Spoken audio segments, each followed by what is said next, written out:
Hello everyone, supreme divine পাওয়ার চ্যানেলের পক্ষ থেকে সবাইকে স্বাগত জানাই। সবাই কেমন আছেন? ভালো আছেন তো? ভালো থাকার চেষ্টা করুন। সবার জন্য এই কামনাই করি, সবাই ভালো থাকুন, আনন্দে থাকুন, দারুণ থাকুন, থাকার চেষ্টা করুন। আমরা কি করতে পারি? চেষ্টা করতে পারি, আর যা চেষ্টা করব তা সফলতা আনবেই আনবে। আমি দারুণ আছি, খুব ভালো আছি, খুব ভালো আছি। ভালো থাকার চেষ্টা করতে করতে সত্যিই আমি ভালো আছি। বারবার বলি, আমাদের লাইফে অনবরত চ্যালেঞ্জিং আসবেই। যদি আপনি কোনো চ্যালেঞ্জকে অ্যাকসেপ্ট করেন তাহলে আরও বড় বড় চ্যালেঞ্জ আসবে, আর চ্যালেঞ্জকে অ্যাকসেপ্ট করে নিয়ে আগে বাড়াটাই হচ্ছে আমাদের কাজ। তো সেখানে তো প্রবলেম আসবেই, প্রবলেমগুলোকে হাসি মুখে আমরা সলভ করব। প্রতিটা মানুষের জীবনে প্রবলেম আছে, কিন্তু যারা ভালো থাকতে চায় তারা ঠিকই ভালো থাকতে পারে, চেষ্টা করে। দুনিয়াতে এমন কিছু নেই যে মানুষ পারে না, শুধু চাই কনফিডেন্স লেভেল হাই এবং পজিটিভ চিন্তাভাবনা। কারণ আমরা যদি নেগেটিভ একটা কথা বলি বা নেগেটিভ চিন্তাভাবনা করি, সব কিছুই আমাদের উপরেই এফেক্ট আসে। এটাই ল অফ নেচার। আজকে যে টপিকটা নিয়ে আলোচনা করব সেটা আমাদের শারীরিক প্রক্রিয়া। আজকের আলোচনা হলো সেক্স। সেক্স আমাদের জীবনে কতটা প্রভাব ফেলতে পারে। তার আগে আমার পরিচয়টা দিয়ে নিই। আমি এনার্জি সায়েন্সের টিচার এবং spiritual trainer supreme energy Sujata Adhikari. আমার চ্যানেলটি যারা নতুন ভিজিট করছেন, যদি মনে হয় ভিডিওগুলো ভালো লাগছে, কিছু ভালো ইনফরমেশান পাচ্ছেন, তো তাদের কাছে আমার রিকোয়েস্ট, আমার চ্যানেলটি সাবস্ক্রাইব করুন এবং পাশে থাকা বেল আইকনে ক্লিক করে অল নোটিফিকেশনটি অন করে দিন, যাতে করে আমি যখন যখন ভিডিও আপলোড করব সবার আগে আপনার কাছেই পৌঁছে যায়। এবং যদি ভালো লাগে একটা লাইক করুন, শেয়ার করুন আপনার ক্লোজ ফ্রেন্ডস অ্যান্ড রিলেটিভসদের মধ্যে। তো চলুন, আজকের আলোচনা সেক্স আমাদের জীবনে কতটা প্রভাব ফেলে। প্রথমে বলে রাখি, এই কথাটা শুনলেই মানুষ যেন গুটিয়ে যায়, তাই না? সেক্স এবং পিরিয়ডস, এই দুটো জিনিস শুনলেই মানুষ কোথাও যেন 100 বছর আগে চলে যায়। কিন্তু এখন জমানা বদলেছে, বিজ্ঞানকে জানতে শিখেছে, শরীরের সাইকেলিংটা জানতে শিখেছে, ছোট থেকে বড় সবার শিক্ষা আরও উন্নত হয়েছে। অতএব এগুলো আমাদের সবার জীবনের সঙ্গে, দৈনন্দিন জীবনের সঙ্গে জড়িয়ে আছে, কিন্তু মানুষ এগুলোকেই ভীষণভাবে অ্যাভয়েড করছে এবং লুকিয়ে রাখার চেষ্টা করছে।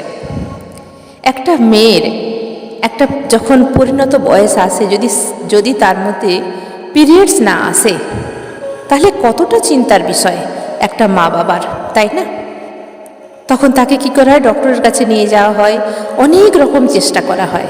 তাহলে কেন করছে যদি এটা খারাপ জিনিস হবে? এটা শারীরিক প্রক্রিয়া, আর পিরিয়ডস আছে বলেই আমরা আছি, এটা মানতে হবে। ঠিক সেক্স আছে বলেই কিন্তু আমরা আছি। সেক্সের প্রয়োজনীয়তা কেন?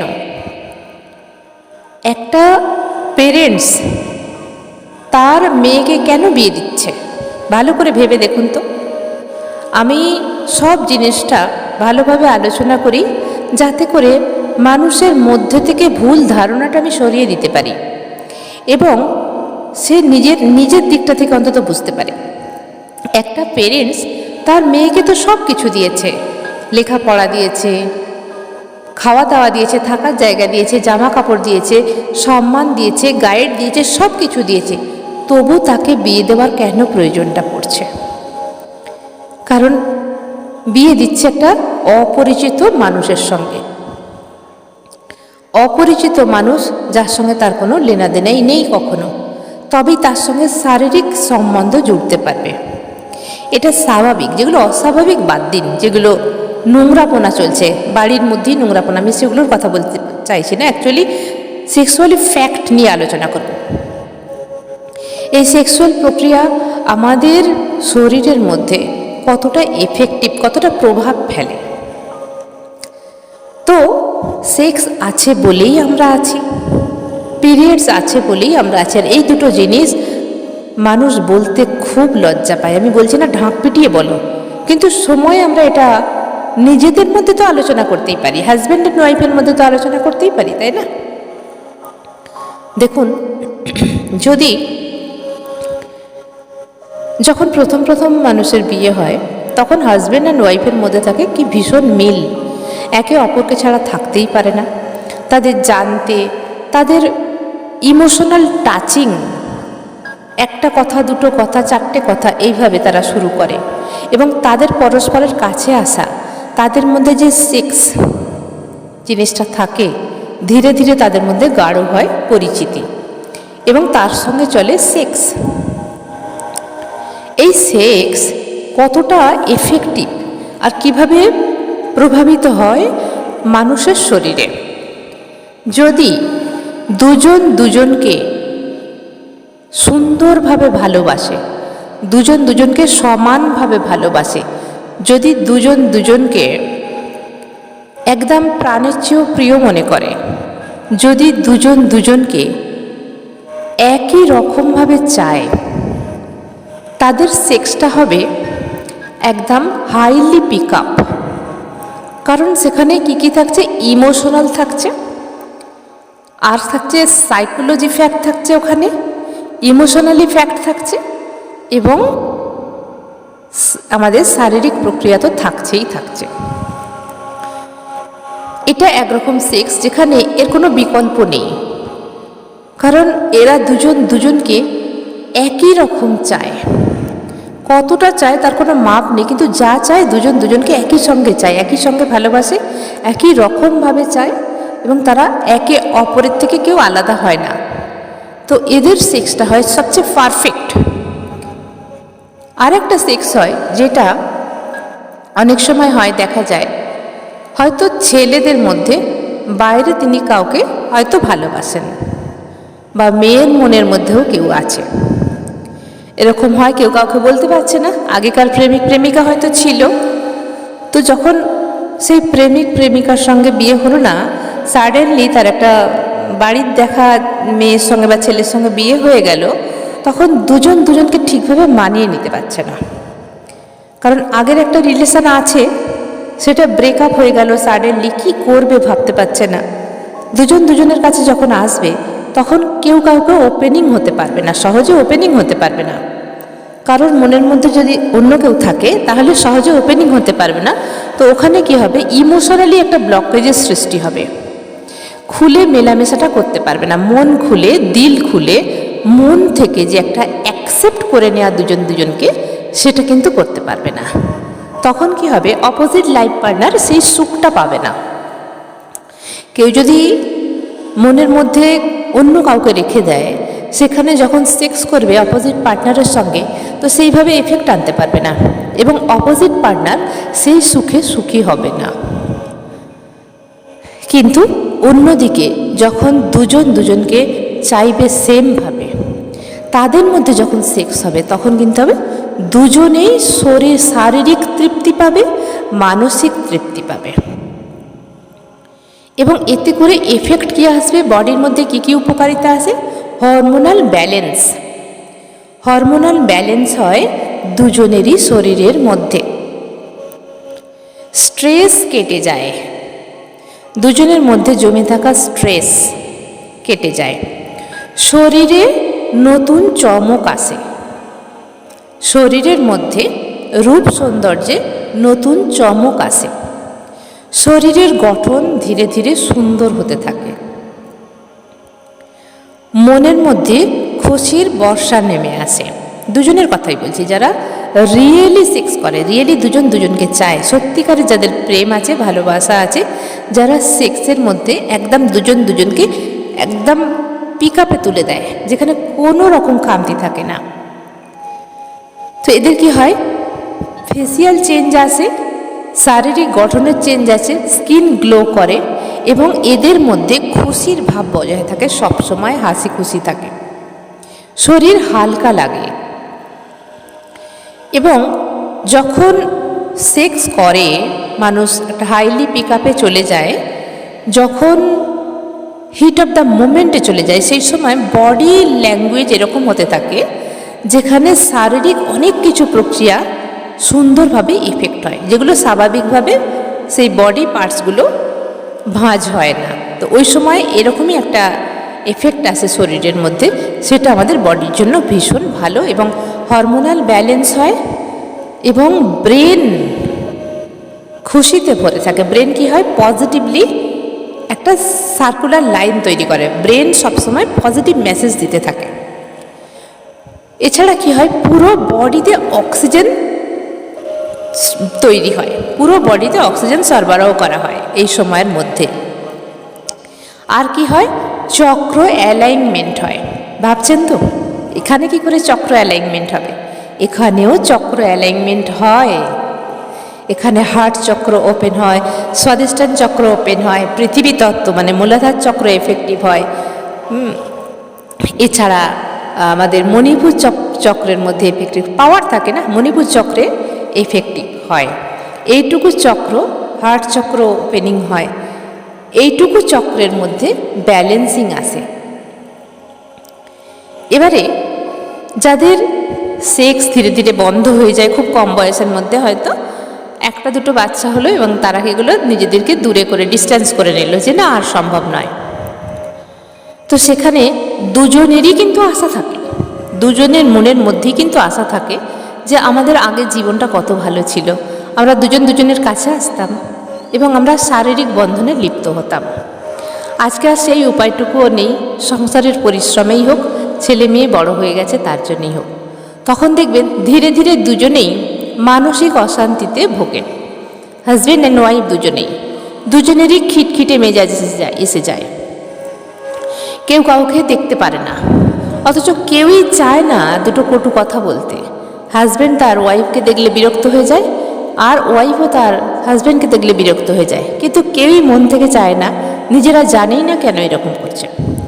এছাড়া শরীরের মধ্যে অনেক প্রবলেম আসে, যেরকম মেয়েদের মধ্যে পিরিয়ডসের প্রবলেম প্রথম আসে, মাসে মাসে ঠিকভাবে হবে না, 2 দিন 4 দিন, 2 দিন হয়তো রইলো, 2.5 দিন রইলো এরকম। এছাড়া প্রতি মাসে না হয়ে হয়তো এটা 2 মাস 2.5 মাস হয়ে যায়, বা কখনো কখনো মাসে 2 বার হয়। তো পিরিয়ডসে ডিসব্যালেন্স এসে যায়।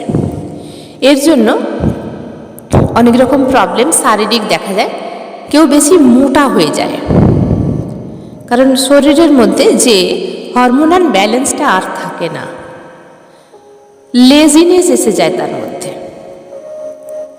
যাদের সেক্স বন্ধ হয়ে গেছে একটা কম এজের পর, যখন অনেকটা এজ হয়ে যায় সেটা বলছি না, কিন্তু একটা কম এজের মধ্যে অনেক সময় আর হয় না, বা পরিশ্রমের চাপে হয়তো হয় না, তো তাদের মধ্যে যে পরিবর্তন আসে, মেজাজ ভীষণ খিটখিটে হয়ে যায়, একলা একলা থাকতে ভালোবাসে, খাওয়া দাওয়া ধীরে ধীরে কম হতে থাকে, ভালো ঘুম হয় না, চোখের তলায় কালি পড়ে যায়, স্কিনের মধ্যে প্রবলেম চলে আসে, বদহজম হয়, যেখানে খাবার ভালোভাবে হজম করতে পারে না।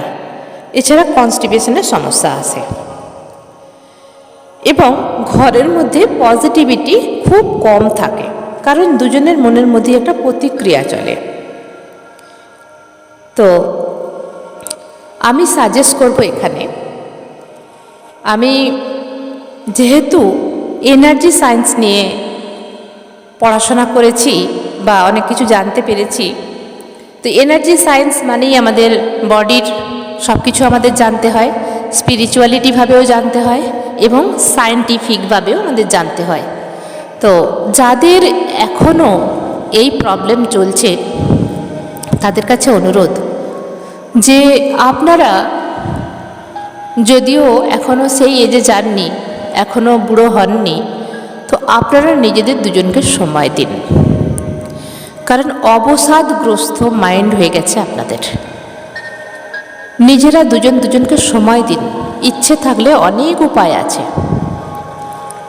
বাইরে নাইবা বেড়াতে গেলেন, বাড়ির মধ্যেই নিজেদের পজিশনটাকে একটা ঠিক জায়গায় রাখুন।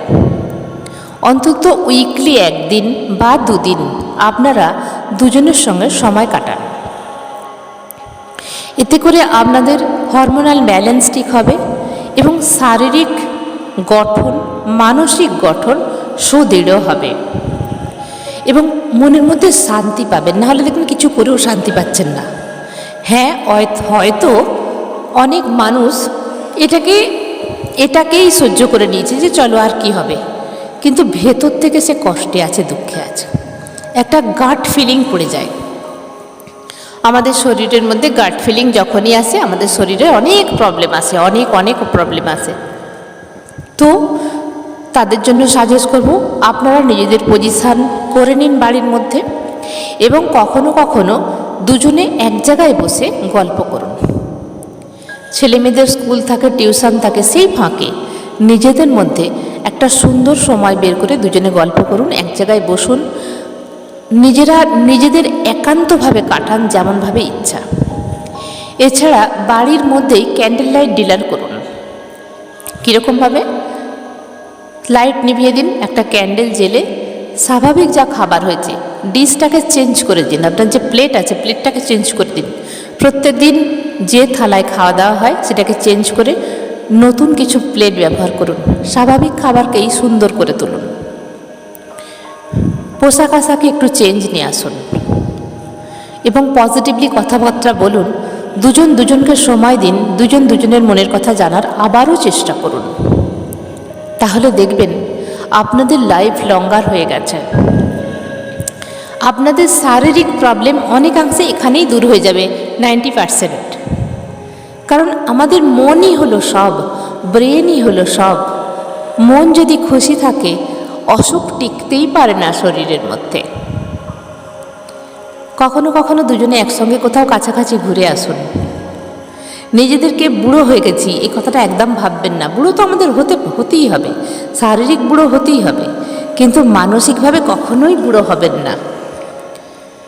শুধু মনে রাখবেন একজন হাজব্যান্ড একজন ওয়াইফের, আর একজন ওয়াইফ একজন হাজব্যান্ডের। এই দুনিয়ায় আর কেউ কারণ নয়। কারণ ছেলে মেয়েরা বড় হবে, তাদের বিয়ে হবে, তারা নিজেদের মতো সংসার করবে, তাদেরও অনেক কিছু করতে হবে, নাইবা তাদেরকে নিজেদের কাছে জড়ালাম। দুজনকে সময় দিন, সময় থাকতে। একজনকে তো চলে যেতেই হবে আগে পরে, তখন চাইলেও আর কিছু পাবেন না। ভেতরে শুধু জমে থাকবে একটা হাহাকার, আর্তনাদ, যে আমি এটা পেলাম না। কাদের উপর হক করা যায়? জোর কার উপর? একটা হাজবেন্ড তারা ওয়াইফের উপর জোর করতে পারে? ভেবে দেখুন তো। একজন হাজবেন্ড উপায় করে নিয়ে এসেছে, বাজার করে নিয়ে এসেছে, তার স্ত্রীর উপর তার যতটা জোর যে আমাকে এটা এক্ষুনি রান্না করে দাও, আমি খেয়ে বেরোবো, আমাকে এটা এক্ষুনি করে দাও, আমার এটা খেতে ইচ্ছা করছে। আর একটা ওয়াইফের তার হাজব্যান্ডের ওপর কী জোর থাকে? এটা খেতে ইচ্ছা করছে, একটু নিয়ে আসবে, আমাকে এই জায়গাটায় একটু নিয়ে যাবে, চলো আমাকে নিয়ে যেতে হবে। এই জোরটা কিন্তু আমরা আর কারোর ওপর খাটাতে পারি না। যাদের ওয়াইফ নেই সেই সমস্ত যে দাদা ভাইরা আছেন তাদের মনে কত কষ্ট। হয়তো ছেলের বৌমা হয়ে গেছে, কিন্তু বৌমার ওপর সেই জোরটা আর দেখাতে পারেন না। আমাকে এক্ষুনি এক কাপ চা করে দাও, এ কি চা হয়েছে, এখন কেন দেরি হলো, কখন চা চেয়েছি কেন দেরি হলো, আমি কখন ভাত চেয়েছি এখনও কেন রান্না হয়নি, সেই যে জুলুম তার ওয়াইফের ওপর।